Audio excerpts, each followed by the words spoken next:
1 കൊരിന്ത്യർ ലേഖനം 3-ാം അധ്യായത്തിൻ്റെ 10 മുതൽ 23 വരെയുള്ള വാക്യത്തിലെ 3-ാമത്തെ ക്ലിപ്പ്.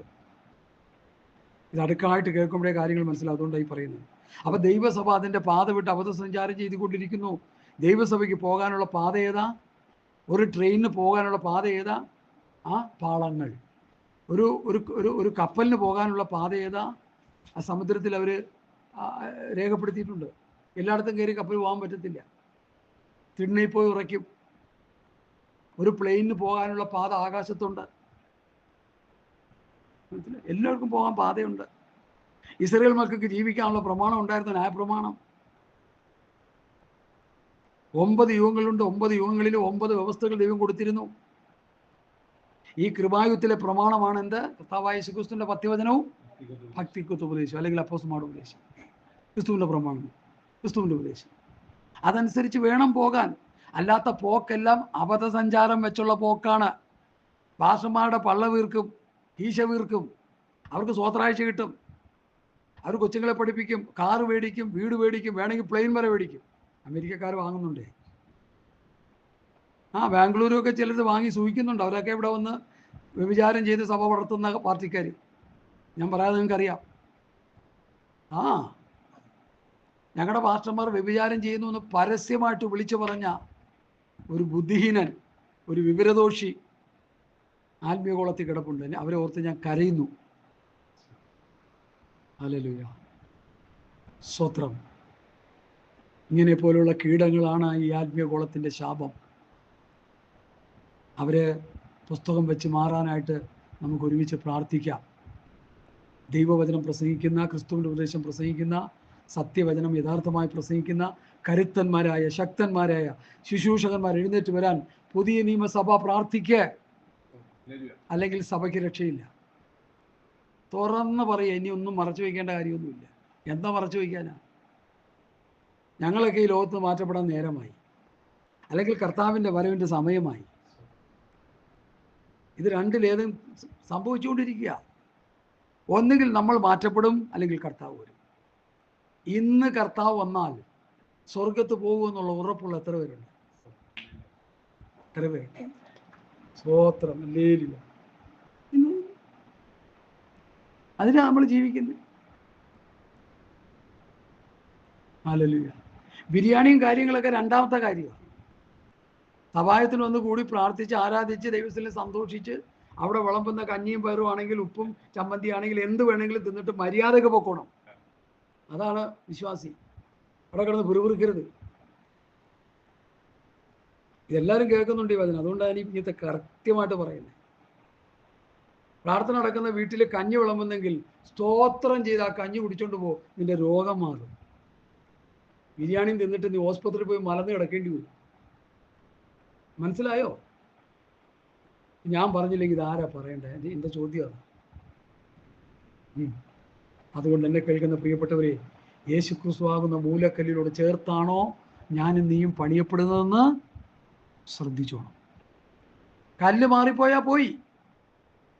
അതിൻ്റെ അർത്ഥം ഇതേ ഉള്ളൂ, ക്രിസ്തുവിൻ്റെ ഉപദേശപ്രകാരമാണോ നീ ജീവിക്കുന്നത്? ക്രിസ്തുവിൻ്റെ ഉപദേശപ്രകാരമാണോ നിന്റെ ക്രിസ്ത്യ ജീവിതം, നിന്റെ ഉപദേശം, നിന്റെ ജീവിതം, നിന്റെ കെട്ടുപണി? അല്ലെങ്കിൽ നീ കുഴഞ്ഞത് തന്നെ. ഈ പറഞ്ഞുകൊണ്ടിരിക്കുന്ന ഞാൻ കുഴഞ്ഞത് തന്നെ. ഇവിടെ പൗലോസ് പറഞ്ഞിരിക്കുന്നു, യേശു ക്രിസ്തു എന്ന് ഇട്ടിരിക്കുന്ന അടിസ്ഥാനമല്ലാതെ മറ്റൊന്നിടുവാൻ ആർക്കും കഴിയുകയില്ല. ആ അടിസ്ഥാനത്തിന്മേൽ ആരെങ്കിലും 12-ാം വാക്യം വായിച്ചാട്ട്. 1 കൊരിന്ത്യർ 3:12. ആ അടിസ്ഥാനത്തിന്മേൽ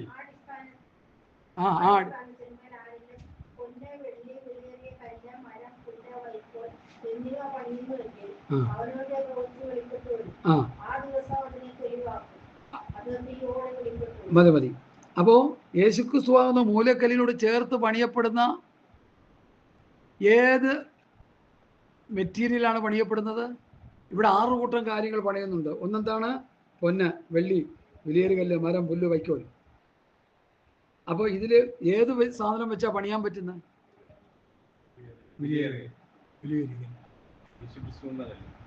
നോ പൊട്ടത്തരങ്ങൾ വിളിച്ച് പറയല്ലേ. കാര്യങ്ങൾ മനസ്സിലാക്കി ശരിക്ക്. യേശുക്രിസ്തു ആകുന്ന മൂലക്കല്ലിൽ യേശുക്രിസ്തുവിന്റെ അടുക്കൽ വന്ന് ജീവൻ പ്രാപിച്ച കല്ല്. വായിക്കുക ഗലാത്യയിലെ 1 പത്രോസിന്റെ 2-ാം അധ്യായത്തിന്റെ 4 മുതലുള്ള വാക്യങ്ങൾ. ഇവർ നമ്മൾ കാര്യം മനസ്സിലാക്കണം. നമ്മളൊക്കെ ഇങ്ങനെയൊക്കെ പറയാൻ തുടങ്ങിയ പിന്നെ മറ്റുള്ള കാര്യം എന്തായി? 1 പത്രോസ് 2:4 മുതൽ മനുഷ്യർ തള്ളിയതെങ്കിലും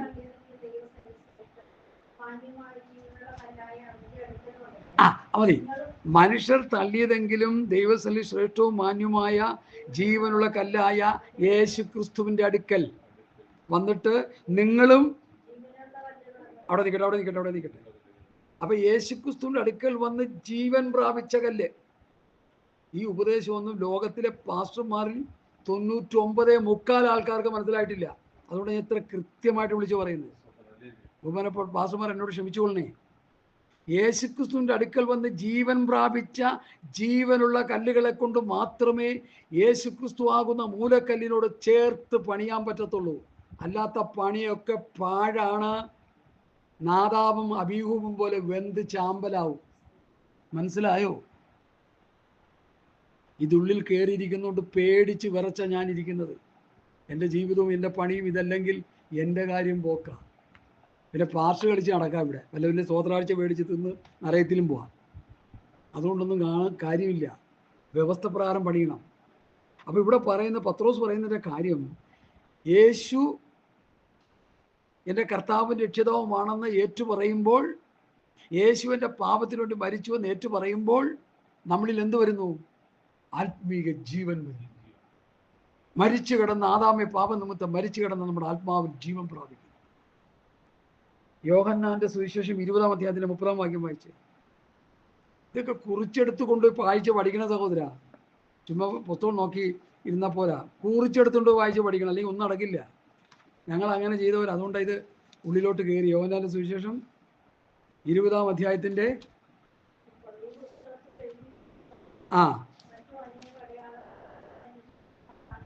ചെയ്തു. അടുത്ത യേശു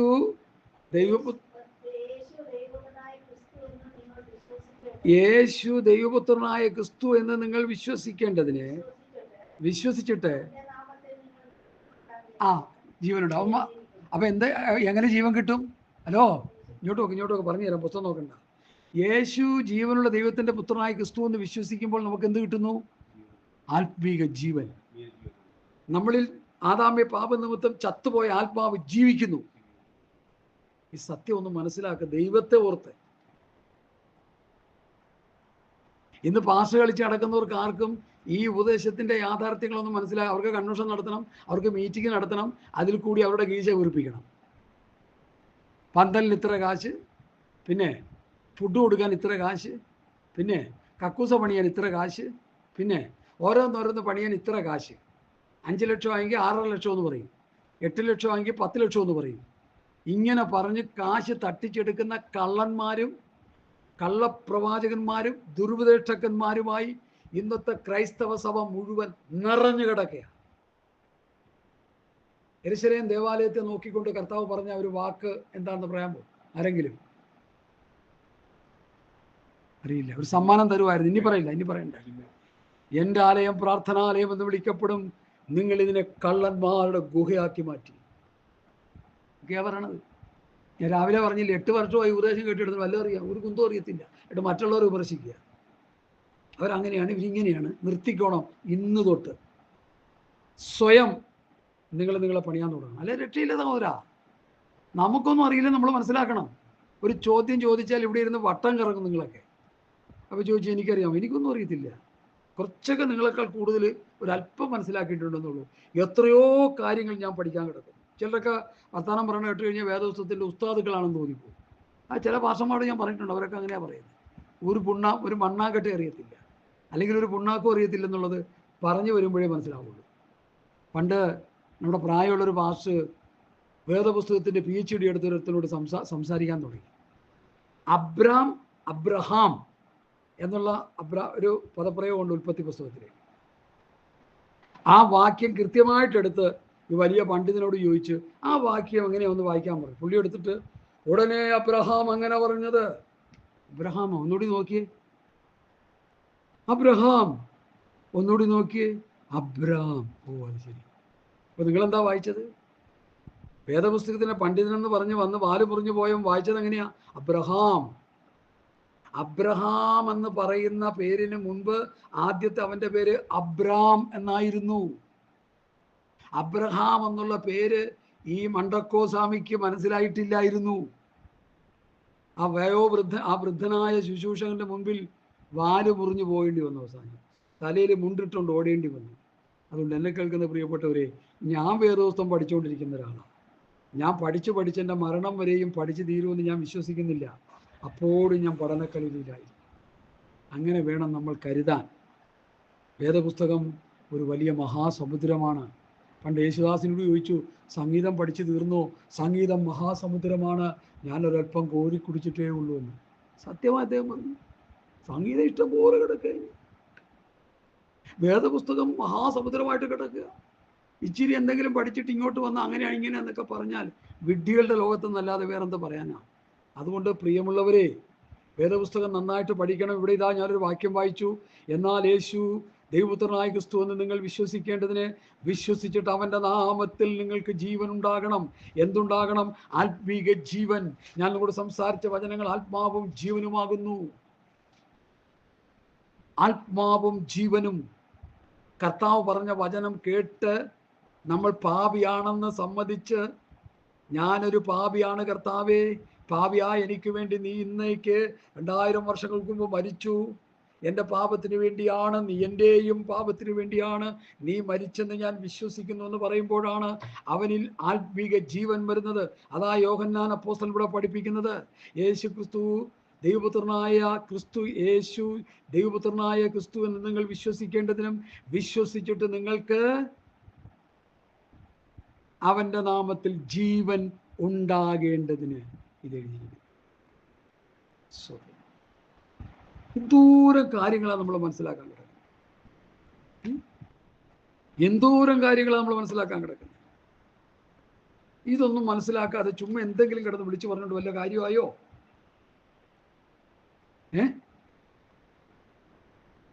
ഇനി അതിനെ തെളിയിക്കാനായിട്ടൊരു വാക്യം വായിക്കാൻ പോവാ. ശ്രദ്ധിക്കട്ടോ. പ്രവൃത്തി പുസ്തകം 8-ാം അധ്യായത്തിന്റെ 37-ാം വാക്യം. ഫിലിപ്പോസ് ഷണ്ഡനെ സ്നാനപ്പെടുത്താൻ നേരത്തെ ചോദിക്കുന്ന ചോദ്യം. അതിന് ഫിലിപ്പോസ്, നീ പൂർണ്ണ ഹൃദയത്തോടെ വിശ്വസിക്കുന്നു എങ്കിലാകാം എന്ന് പറഞ്ഞു. ഉടനെ അവൻ പറഞ്ഞത്, യേശു ക്രിസ്തു ദൈവപുത്രൻ എന്ന് ഞാൻ വിശ്വസിക്കുന്നു. അപ്പൊ സ്നാനപ്പെടുത്തുമ്പോൾ സ്ഥാനാർത്ഥികൾ ചോദിക്കുന്ന ചോദ്യമാണ്, യേശു ദൈവത്തിന്റെ പുത്രനാണെന്ന് വിശ്വസിക്കുന്നു? അവൻ വിശ്വസിക്കണം. കടം മാറ്റി, കഷ്ടത മാറ്റി, കണ്ണീര് തുടച്ച്, കാറ് മേടിച്ചു കൊടുത്ത്, വീട് മേടിച്ചു കൊടുത്ത്, വിസ മേടിച്ചു കൊടുത്ത്, ലോറി മേടിച്ചു കൊടുത്ത്, കാറ് മേടിച്ചു കൊടുത്ത്, ലോകത്തിലെ ഭൗതിക കാര്യങ്ങൾ തലയെറിഞ്ഞ് പ്രാർത്ഥിച്ച് മേടിച്ചു കൊടുത്ത് അവരെ കൊണ്ട് വെള്ളത്തിൽ മുക്കുന്ന അനുഭവമാണ് ഇന്ന് നമ്മൾ കണ്ടുകൊണ്ടിരിക്കുന്നത്. ഒരു വീട്ടിൻ്റെ ഉള്ളിൽ ഒരു പാസ്റ്റർ ചെന്ന് പ്രാർത്ഥിക്കാൻ ചെല്ലുമ്പോൾ, പാസ്റ്റർ ഞങ്ങൾ ഇവിടെ വരണം, ഞങ്ങൾക്ക് വേണ്ടി പ്രാർത്ഥിക്കണം, ഞങ്ങൾ കഷ്ടത്തിലായിരിക്കുന്നു എന്ന് പറയുമ്പോൾ ആ പാസ്റ്റർ അവിടെ സന്തോഷത്തോടെ ചെന്ന് അവരുടെ കഷ്ടതകൾ കണ്ട് പ്രാർത്ഥിക്കുന്നതിന് മുൻപായിട്ട് അവരോട് യേശു ക്രിസ്തുവിനെ കുറിച്ച് പ്രസംഗിക്കണം. യേശു ക്രിസ്തു സർവ്വലോകത്തിൻ്റെയും പാപത്തെ ചുമന്നുവച്ച ദൈവത്തിൻ്റെ പുത്രനായ ക്രിസ്തുവാണെന്ന് സ്വത്രം അവർക്ക് ബോധ്യപ്പെടുത്തി കൊടുക്കണം. വചനത്തിലൂടെ ബോധ്യപ്പെടുത്തി കൊടുത്ത്, യേശു നിന്റെയും പാപത്തിന് വേണ്ടിയാണ് മരിച്ച സഹോദര, അതുകൊണ്ട് നിനക്ക് പാപമോചനം ഉണ്ടാകാൻ യേശു ക്രിസ്തുവിൽ വിശ്വസിക്കണമെന്ന് നിർമ്മലമായ സുവിശേഷ സത്യങ്ങൾ അവനോട് പറഞ്ഞ് അവനെ പ്രസംഗിച്ച് കേൾപ്പിച്ച്, അവൻ ദൈവപുത്രനായ യേശു ക്രിസ്തുവിൽ വിശ്വസിച്ച് അവൻ പാപങ്ങളെ കഴുകിക്കളഞ്ഞ് പിതാവിൻ്റെ പുത്രൻ്റെയും പരിശുദ്ധാത്മാവിൻ്റെ നാമത്തിൽ സ്നാനപ്പെടുത്തുന്ന അനുഭവത്തിലേക്ക് അവനെ നടത്തി, വാഗ്ദത്തത്തിന് പരിശുദ്ധാത്മാവിനെ പ്രാപിച്ച് വിശുദ്ധിയിലും വേർപാടിലും ജീവിച്ച് നിത്യതയ്ക്ക് വേണ്ടി ഒരുങ്ങുവാൻ ക്രിസ്തുവിൻ്റെ സമൃദ്ധമായ പ്രായത്തിൻ്റെ അളവിലേക്ക് അവനെ വളർത്തിയെടുക്കുന്ന വചനത്തിൻ്റെ വെളിപ്പാടുകളിലൂടെ അവനെ നടത്തി അവനെ കർത്താവിൻ്റെ വരവിന് വേണ്ടി ഒരുക്കാതെ എന്ത് സുവിശേഷമാണ് അവർ പ്രസംഗിക്കുന്നത്? എൻ്റെ ചോദ്യം. Hallelujah, hallelujah, hallelujah. ഫിലിപ്പോസ് അവനോട് ചോദിച്ചു, നീ യേശു ദൈവത്തിൻ്റെ പുത്രനായ ക്രിസ്തുവിനെ വിശ്വസിക്കും. വിശ്വസിക്കുന്നവർ എന്ത് ചെയ്യണം? സ്നാനപ്പെടും. മനസ്സിലായോ? വലിയ സന്തോഷത്തോടെ അവൻ കടന്നുപോയെന്ന് എഴുതിയിരിക്കുന്നത്. ഫിലിപ്പോസ് എങ്ങനെ പോയെന്ന് എഴുതിയിരിക്കുന്നത്? അലമുറയിട്ട് കരഞ്ഞുകൊണ്ട് പോയെന്നാണ് എഴുതിയിരിക്കുന്നത്. ഹല്ലേലൂയ, സ്തോത്രം, സ്തോത്രം. ദൈവമക്കളെ, കർത്താവിൻ്റെ വചനം അതിൻ്റെ ഉള്ള നിലയിൽ വിശ്വാസികളെ പഠിപ്പിച്ചില്ലെങ്കിൽ വിശ്വാസികൾക്ക് ഒരിക്കലും ആത്മീയമായി ഒരു മില്ലി പോലും അവർക്ക് വളരാൻ കഴിയത്തില്ല. അവൻ്റെ സ്വോത്രാശവും കൊണ്ട് തരും. ഇടയ്ക്കൊരു പാസ്റ്റർ പറയണ്ടായി, ഞാൻ ആളും പേര് സഭയൊന്നും പറയുന്നില്ല. പാസ്റ്റർ പറഞ്ഞു, ഞങ്ങളുടെ സഭയിൽ ഒരു കോടീശ്വരം വന്നിട്ടുണ്ടെന്ന്. വലിയ പ്രൗഡായിട്ട് പറയുക. അതിൻ്റെ അർത്ഥം പുള്ളിയുടെ കീശ നിറയുമെന്ന്. മനസ്സിലായില്ലേ? കാശുള്ളവൻ വന്നപ്പോൾ കാശില്ലാത്തതിനെ തഴഞ്ഞെന്ന് വേറൊരു സഹോദരൻ പറഞ്ഞപ്പോൾ എനിക്ക് വലിയ സങ്കടമായിപ്പോയി. അതാരുമല്ല, നമ്മുടെ വേണ്ടപ്പെട്ട സഹോദരൻ, പേരൊന്നും ഞാൻ പറയുന്നില്ല. പക്ഷേ കാശുള്ളവൻ വരുമ്പോൾ കാശില്ലാത്ത ഞങ്ങളെയൊക്കെ തഴഞ്ഞുകൊണ്ടിരിക്കുക. നമ്മൾ അങ്ങനെ തന്നെ അങ്ങനെ അനുഭവിച്ചോ, കുറേ കൂടെ അനുഭവിക്കുക. ഇനി അനുഭവിക്കാൻ കിടക്കണേ ഉള്ളൂ, ബാക്കി കൂടി അനുഭവിച്ചോ. എനിക്കൊരു കാര്യം പറയാനുണ്ട്. ഈ കർത്താവായ യേശുക്രിസ്തുവിൻ്റെ പത്തിവചനം ഭക്തിക്കൊത്ത് ഉപദേശം അനുസരിച്ച് പ്രസംഗിക്കപ്പെട്ട് അതനുസരിച്ച് ജീവിക്കാതെ സ്വർഗരാജ്യത്തിൻ്റെ പടിവാതിൽ കാണാൻ പറ്റത്തില്ല. ഇസ്രയേലിൻ്റെ ഉപദേഷ്ടാവായ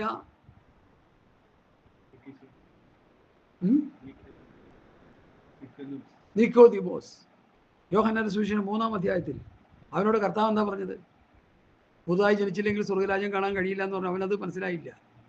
അവനോട് പറഞ്ഞു, നീ പുതുതായി ജനിച്ചില്ലെങ്കിൽ സ്വർഗരാജ്യം കാണത്തില്ലെന്ന്.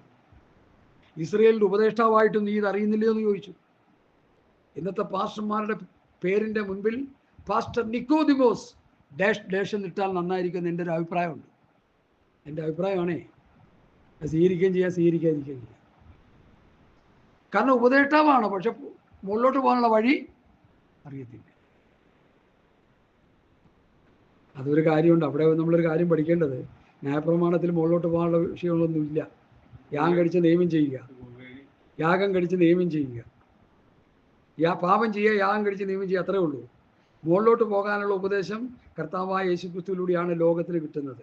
അതുകൊണ്ടാണ് യേശു മരിച്ചടക്കപ്പെട്ട് പാതാളത്തിൽ കിടന്നവരെ പോയി സുവിശേഷം പ്രസംഗിച്ചു. ഞാൻ മരിച്ചു, നിങ്ങൾക്ക് വേണ്ടി മരിച്ചു, നിങ്ങൾ ഇവിടെ കിടക്കണ്ട, വാ, കമോൺ, റൈസ് ആൻഡ് ഷൈൻ.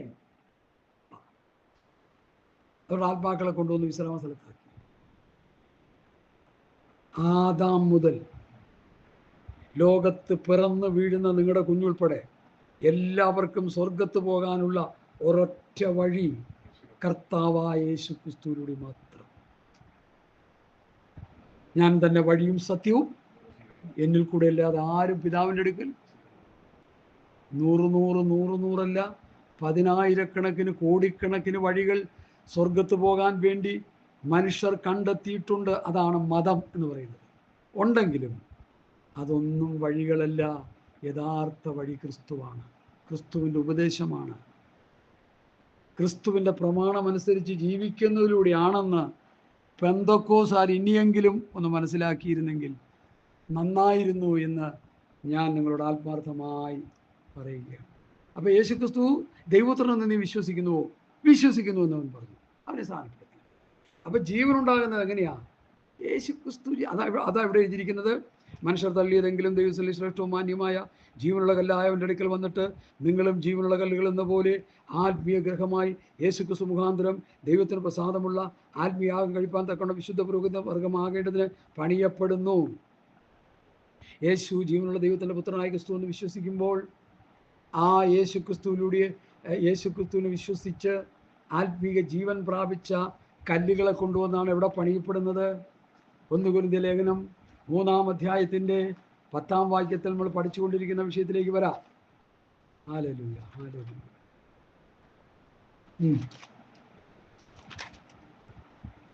യേശുക്രിസ്തു ഇട്ടിരിക്കുന്ന അടിസ്ഥാനമല്ല മറ്റൊന്നിടുവാൻ ആരും കഴിയുകയില്ല.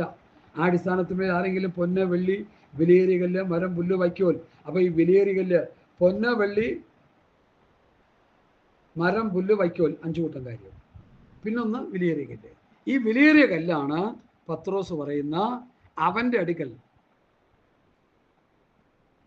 മനുഷ്യ തള്ളിയതെങ്കിലും ദൈവത്തിൽ ശ്രേഷ്ഠവും മാന്യവുമായ ജീവനുള്ള കല്ലായ അവൻ്റെ അടുക്കൽ വന്നിട്ട് നിങ്ങളും ജീവനുള്ള കല്ലുകൾ എന്ന പോലെ ആത്മീയ ഗ്രഹമായി യേശുക്രിസ്തു മുഖാന്തരം ദൈവത്തിന് പ്രസാദമുള്ള ആത്മീയാഗം കഴിപ്പാൻ തക്ക വിശുദ്ധ പുരോഹിത വർഗമാകേണ്ടതിന് പണിയപ്പെടും.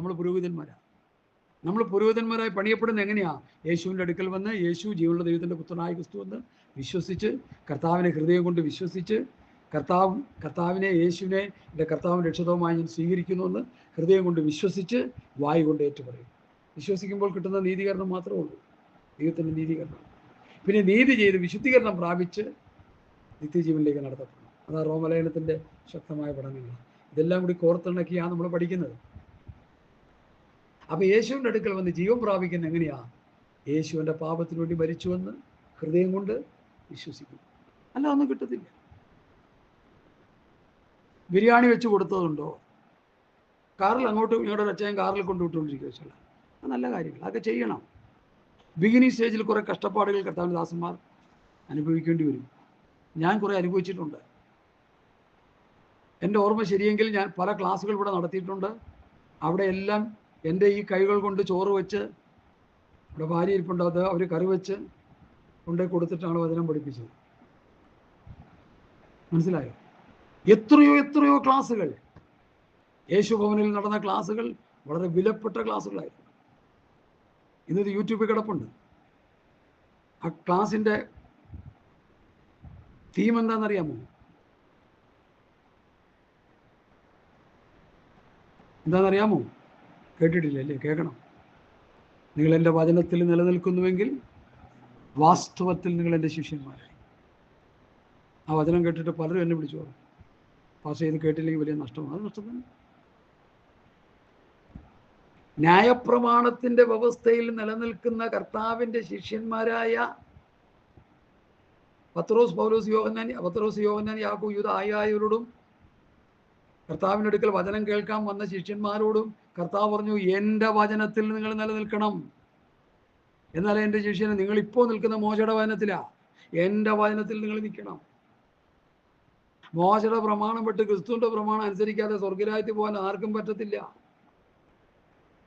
വളരെ താഴ്മയോടെ, വിനയത്തോടെ, സ്നേഹത്തോടെ ഞാൻ പറയുന്നു സഹോദരങ്ങളെ, ക്രിസ്തുവിൻ്റെ പ്രമാണം അനുസരിക്കാതെ സ്വർഗ്ഗരാജ്യത്തിൻ്റെ പടിവാതിൽ കാണാൻ ആർക്കും പറ്റത്തില്ല. ഇന്ന് പലരും പ്രസംഗിക്കുന്നവർ കഞ്ഞി കുടിക്കാൻ വേണ്ടിയാണ്. ഞങ്ങൾ കഞ്ഞി കുടിക്കാൻ പ്രസംഗിക്കുന്നവരല്ല, ഞങ്ങൾ ദൈവരാജ്യത്തിൻ്റെ കെട്ടുപണിക്ക് വേണ്ടി പ്രസംഗിക്കുന്നവരാണ്. ആരെങ്കിലും എന്തെങ്കിലും സന്തോഷത്തോടെ തന്നാൽ അത് സ്വീകരിച്ചവരെ അനുഗ്രഹിക്കുക. അതൊക്കെ തന്നാലായി തന്നില്ലേലായി, അത് നോക്കിയിരിക്കുകയല്ല ചെയ്യുന്നത്. തന്നാൽ അതിൻ്റെ അനുഗ്രഹം അവർക്കുണ്ട്. ഇല്ലേലും അവരെ അനുഗ്രഹിക്കാൻ വേണ്ടി ഞങ്ങൾ പ്രാർത്ഥിക്കും. ഞങ്ങൾ അങ്ങനെ മറ്റൊരു തിരിച്ചൊന്നും പ്രാർത്ഥിക്കുന്നവരല്ല. പക്ഷെ ഒരു കാര്യമുണ്ട്, കർത്താവിൻ്റെ നാമത്തിൽ ഒരു ഗ്ലാസ് ചൂടുവെള്ളം, ഒരു ഗ്ലാസ് വെള്ളം കൊടുത്താൽ അതിന് പ്രതിഫലം കിട്ടാതെ അതാ വചനം. അപ്പോൾ വെള്ളം കൊടുത്താൽ പ്രതിഫലം കിട്ടുമെങ്കിൽ, പിന്നെ മറ്റെന്തെങ്കിലും കൊടുത്താൽ പ്രതിഫലം കിട്ടുമെങ്കിൽ, അങ്ങനെ പ്രതിഫലം കിട്ടുകയല്ലേ ചെയ്യണത്. അപ്പോൾ ദശാംശത്തെക്കുറിച്ച് പ്രസംഗിച്ച ആൾക്കാരെ പ്രലോഭിപ്പിക്കാൻ ഞാനാളല്ല, ഞാനത് പറയുകയില്ല. എന്നാൽ ആ ഗലാത്യ ലേഖനം 6-ാം അധ്യായം പഠിപ്പിക്കുന്ന സമയം, അതുപോലെ മറ്റു പല കാര്യങ്ങളൊക്കെ പഠിപ്പിക്കുന്ന സമയങ്ങളിൽ ആ വിഷയം കയറി വന്നാൽ പറയുന്നത് മാത്രമേ ഉള്ളൂ. അല്ലാതെ അത് സ്പെഷ്യലൈസ്ഡ് എടുത്ത് പറയുന്ന പരിപാടി നമുക്കില്ല.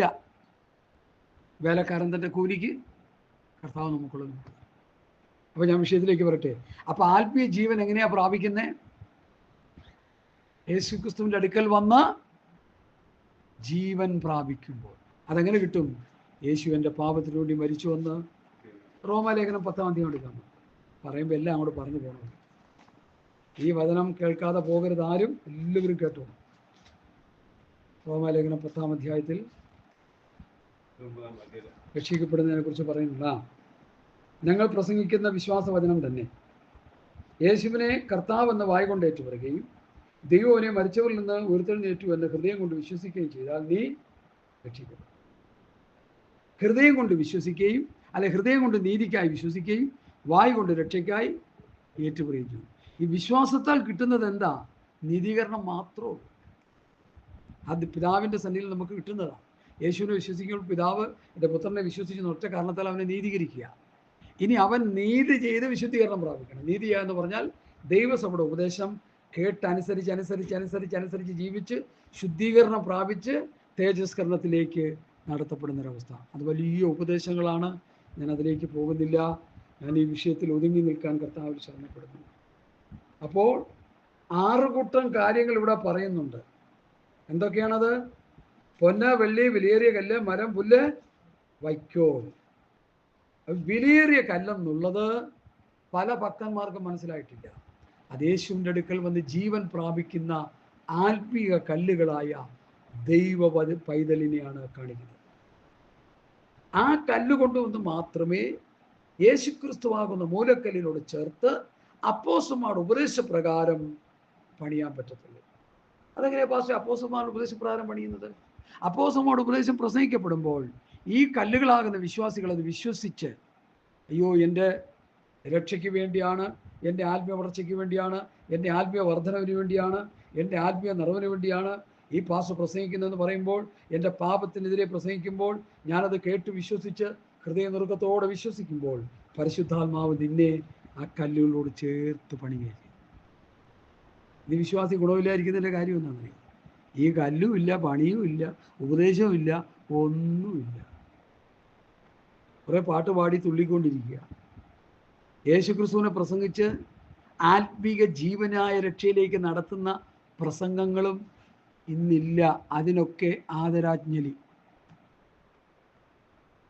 ഇത് പ്രസംഗിച്ച് പാസ്റ്റർമാര് സർക്കാർ ജീവനക്കാർ ജീവിക്കുന്ന പോലെ ജീവിച്ചുകൊണ്ടിരിക്കുക. സർക്കാർ എന്ന് പറയുമ്പോൾ കേരള സർക്കാരല്ല കേട്ടോ, പിന്നെ ഏതാ?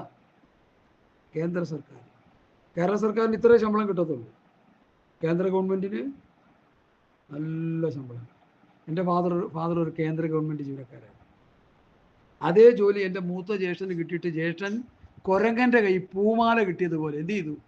പിച്ചി ചീന്തി കളഞ്ഞു. ഇപ്പോഴവിടെ കിടപ്പുണ്ടതാണ്, ചെന്ന് കാണും. മനസ്സിലായോ? അപ്പം ഞാൻ അതിൽ നിന്നൊരു ഗുണപാഠം പഠിച്ചു.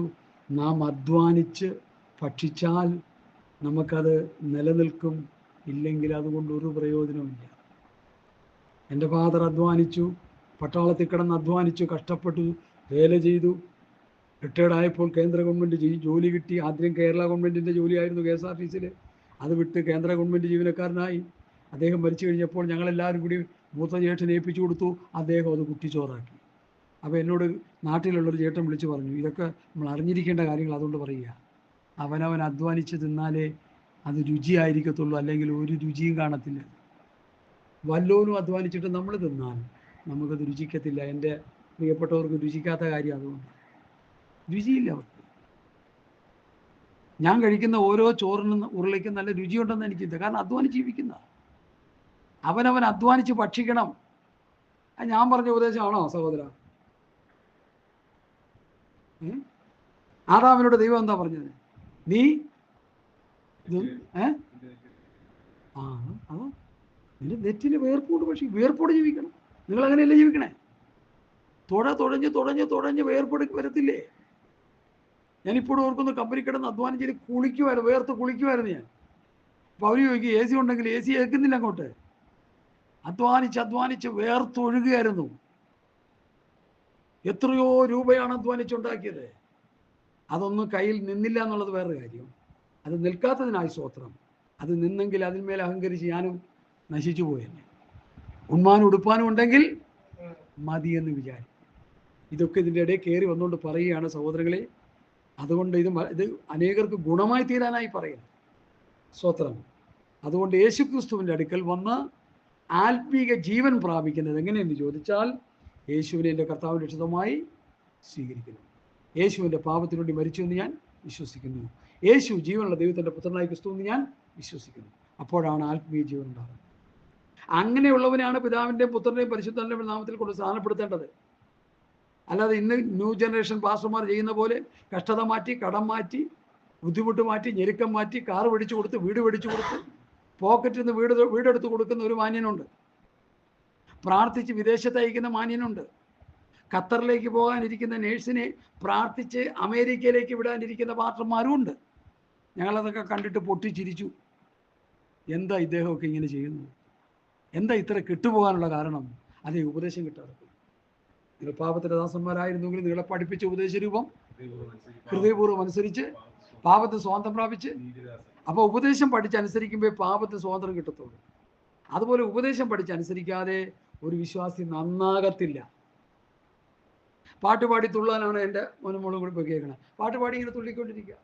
യേശു യേശു അവനാരിലും മതിയായവൻ. അത് നിനക്കെന്താ കാര്യം? യേശു മതിയായവനാണെന്ന് എല്ലാവർക്കും അറിയാം. നിനക്കെന്നാ കാര്യം?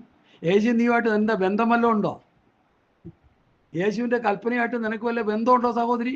ഒരു ബന്ധവുമില്ല. പിന്നെ എന്തിനാ പാട്ട് പാടി തുള്ളിച്ചാടി അവസാനം നിത്യ നരകാഗ്നിയിൽ പോയി വീഴുമെന്ന് ഞാൻ ശക്തമായ മുന്നറിയിപ്പ് തരികയാണ്. പാട്ടല്ല നമുക്ക് വേണ്ടുന്നത്, ആത്മാവിൻ്റെ ആരാധനയാണ് നമുക്ക് വേണ്ടത്. ആരാധിച്ച് ആത്മസ്വഭാവമുള്ളവനായി തീരുക, ആത്മാവിനെ അനുസരിച്ച് നടക്കുന്നവനായി തീരുക. ആത്മാവിനെ അനുസരിച്ച് നടക്കുക, ആത്മഫലങ്ങൾ ഉണ്ടാകുക. എന്താണ് ആത്മാവിൻ്റെ ഫലം? സ്നേഹം, സന്തോഷം, സമാധാനം, ദീർഘക്ഷമ, ദയ, പരോപകാരം, വിശ്വസ, സൗമ്യത, ഇന്ദ്രിയജയം. ഈ വഴിക്ക് വിരോധമായ ഒരു ന്യായപ്രമാണവും. അന്യഭാഷ പറയുന്നവന് ഈ ആത്മഫലം ഇല്ലെങ്കിൽ മിണ്ടാതിരുന്നോണം. അവിടെ അന്യഭാഷ പറഞ്ഞ് മനുഷ്യനെ കിടത്തിപ്പൊറപ്പിക്കത്തില്ല ഇപ്പം ഇവിടെ ആൾക്കാർ. പൗലോസ് പറയുന്നത്, ഞാൻ അന്യഭാഷ പറയും, നിങ്ങളെക്കാൾ എല്ലാവരെക്കാളും ഞാൻ അന്യഭാഷ പറയും. ബുദ്ധിയിലും പ്രാർത്ഥിക്കും, ആത്മാവിലും പ്രാർത്ഥിക്കും. ബുദ്ധിയിലും പാടും, ആത്മാവിലും പാടും. ബുദ്ധിയിലെ പാട്ട് എന്താണ്? സ്തുതി സ്തോത്രങ്ങൾ. ആത്മാവിലെ പാട്ട് എന്താണ്? അന്യഭാഷയിൽ ആത്മാവിലെ ആരാധിക്കുക. ഇത് മനസ്സിലാക്കണം. അപ്പോസ്തലന്മാരുടെ ഉപദേശമാണ് ഈ പറയുന്നത്. ഇത് നമ്മൾ കേൾക്കണം, കേൾക്കാതിരിക്കരുത്, കേട്ട് പഠിക്കണം. അപ്പോസ്തലന്മാരുടെ ഉപദേശം പഠിച്ചവർ ഈ ഭൂമിയിൽ വളരെ കുറവാ. അതുകൊണ്ടാണ് ഈ ഉപദേശം പറയുമ്പോൾ പലരും നെറ്റി ചുളിക്കുന്നേ. ഹല്ലേലൂയ. ഈ ഉപദേശം പഠിച്ചനുസരിക്കാതെ സ്വർഗരാജ്യത്തിന്റെ പടിവാതിൽ കാണാൻ നിക്കോദെമസിന് കഴിയാത്തതുപോലെ നമുക്കും കഴിയില്ലെന്ന് നമ്മൾ നന്നായിട്ട് ഓർത്തോണം. ഞാൻ ഈ ഉപദേശം പറയുന്നതുകൊണ്ട് ഞാൻ സ്വർഗത്തിൽ പോകുന്നു ഞാൻ വിശ്വസിക്കുന്നില്ല. ഞാനിത് ആചരിക്കുകയും പഠിപ്പിക്കുകയും ചെയ്യുമ്പോഴേ എനിക്കും സ്വർഗത്തിൽ ചെന്നെത്താൻ പറ്റത്തുള്ളൂ. അതിനാണ് ഞാൻ ബുദ്ധിമുട്ടിക്കൊണ്ടിരിക്കുന്നത്, അതിനാണ് ഞാൻ ഞരങ്ങിക്കൊണ്ടിരിക്കുന്നത് ഓരോ ദിവസവും. ഹല്ലേലൂയ. സ്തോത്രം, സ്തോത്രം, സ്തോത്രം, സ്തോത്രം. അപ്പോൾ ആ വിഷയത്തിന്റെ ക്ലൈമാക്സിലേക്ക് നമ്മൾ വരികയാണ്. പൊന്ന് വെള്ളി, ഈ പൊന്ന് വെള്ളി അഴിഞ്ഞു പോകുന്നുള്ളൊരു പത്രോസിന്റെ ലേഖനത്തിലൊരു വാക്യമുണ്ട്. അതുകൊണ്ട് എടുത്തൊന്ന് കാണിച്ച്. എല്ലാം കാര്യങ്ങൾ പറഞ്ഞു പോകുമ്പോൾ അതിൻ്റെ കാര്യകാരണ സഹിതം വേണം നമ്മൾ ഉപദേശം പറഞ്ഞു പോകാൻ. അല്ലെങ്കിൽ അതുകൊണ്ട് ആശയക്കുഴപ്പം ഉണ്ടാകും.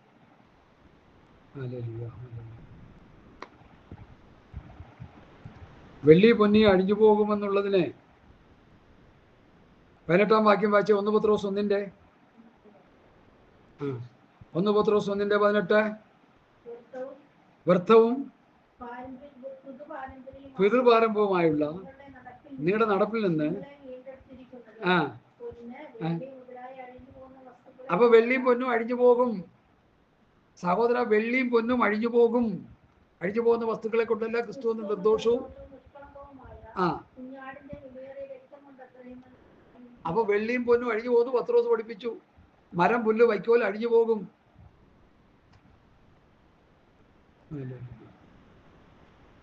വീട് കൊണ്ട്, മരം കൊണ്ടുണ്ടാക്കിയ വീടുകൾ സൂക്ഷിക്കണം. കത്ത് പിടിച്ചാലുണ്ടല്ല, കാട്ടുതീ നിന്ന് കത്തുന്ന പോലെ കത്തും. അല്ല മരമല്ലേ?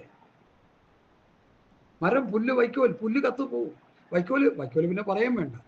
നാട്ടിൻപുറത്തൊക്കെ ഈ വൈക്കോല് കൊണ്ടിട്ട് മെതിച്ച് അതിൻ്റെ നെൽമണികളെടുത്ത് ചാക്കിലൊക്കെ കയറ്റിയതിന് ശേഷം ഈ കച്ചി കൊണ്ടുപോകും, വൈക്കോല് കൊണ്ടുപോകും.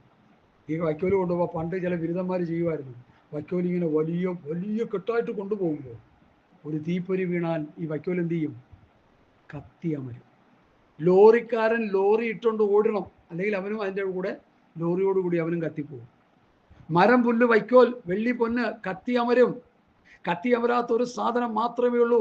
യേശു ക്രിസ്തുവിൻ്റെ അടുക്കൽ വന്ന് യേശു ജീവനുള്ള ദൈവത്തിൻ്റെ പുത്രനായ ക്രിസ്തു എന്ന് ഹൃദയം കൊണ്ട് വിശ്വസിക്കുകയും യേശുവിൻ്റെ പാപത്തിന് വേണ്ടി മരിച്ചുവെന്ന് ഹൃദയം കൊണ്ട് വിശ്വസിച്ച് വായ കൊണ്ട് ഏറ്റുപറയുകയും ചെയ്യുമ്പോൾ മാത്രമേ ആ വ്യക്തി രക്ഷിക്കപ്പെടുന്നുള്ളൂ. ആ രക്ഷിക്കപ്പെട്ട അല്ലെങ്കിൽ വീണ്ടും ജനനം പ്രാപിച്ച ആ വ്യക്തി ഏത് പ്രതികൂല സാഹചര്യത്തെയും അതിജീവിക്കാൻ അവന് കഴിയും.